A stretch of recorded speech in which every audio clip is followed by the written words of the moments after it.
alang sa kamubo nga halay sa lubong o pagtugya. Doon na tayo himuon nga kamubo nga pagsimba.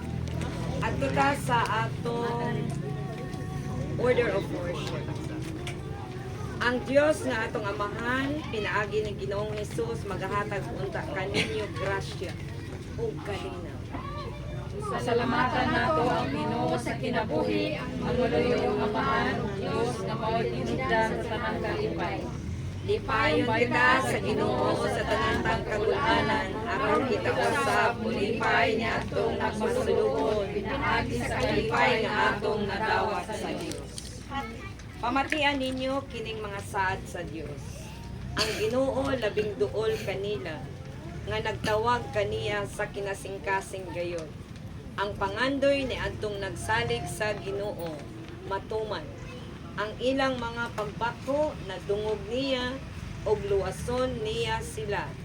Si Jesus nag-ingon, ako ang pagkabanhaw ug kinabuhi.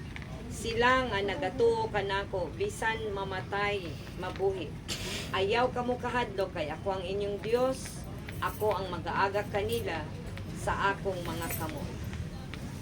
Awiton ta ang Dios atong dalangpanan.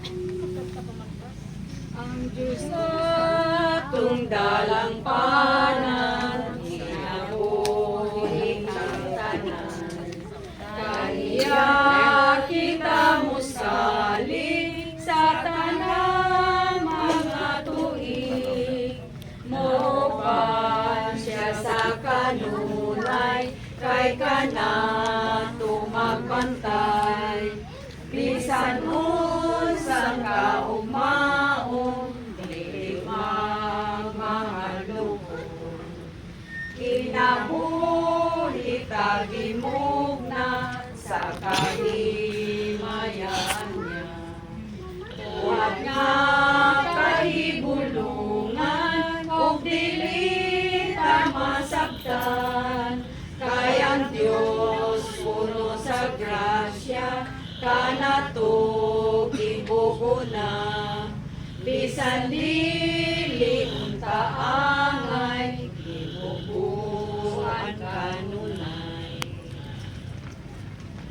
Mga higalaw, mga igsoon sa Ginoo, nagapatigong kita ingon nga mga katawhan sa Dios nga nasayod sa kamubo sa kinabuhi. Ug ang uban kanato nangamatay na sama sa atong igsoon nga si Rodolfo de la Cruz.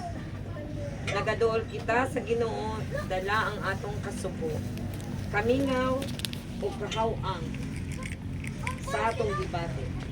Pansayod usab kita nga ang Dios na higugma kanato. Aniya kita sa paglipay sa usag-usa ug sa pagpasalamat o pagpamati sa pulong sa Dios aron makadawat kita sa kagaan sa atong gibati nga kasub-anan. Aniya usab kita aron sa pagtugyan sa kinabuhi sa atong igsoon, si Igsoon Rudy, ngadto sa kamot sa magbubuhat.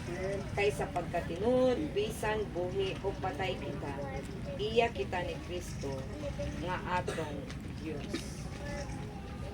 Sabatan nato kini, pagtungan kita, nagatuo kita nga ang pagkabanhaw ni Kristo nakapuntog na sa bawong sa kamatayon.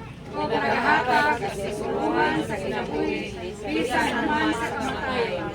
O nakapaabot kita sa pagbalik niya, diha sa iyang kaingpitan o himaya, aron himuon niyang bago ang tanang utang, himuon niya ang tanan at patigalan ngadto sa iyang hingarian.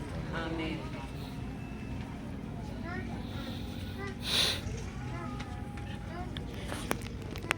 Among amahan, ikaw ang kalipay ug kusog sa tanan nga nagsalig kanimo. Ihatag Ginoo sa nagasubo ang imong grasya ug kaluoy.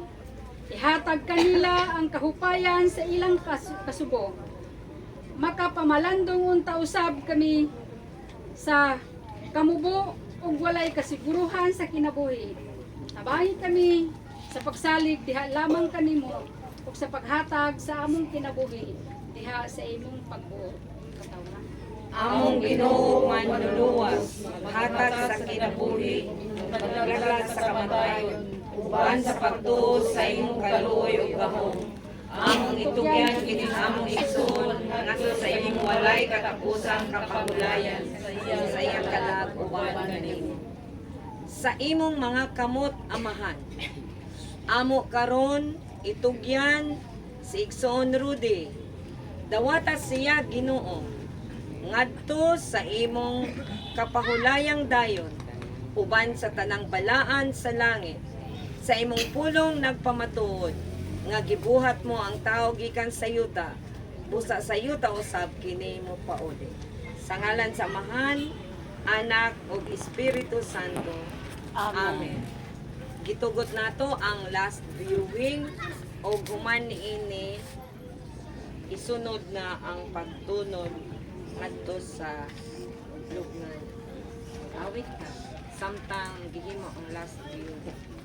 Naayutang maanya gayon sa pagtuo makita kini atong amahang Diyos nagulat sa pagdawat ka nato dito magaki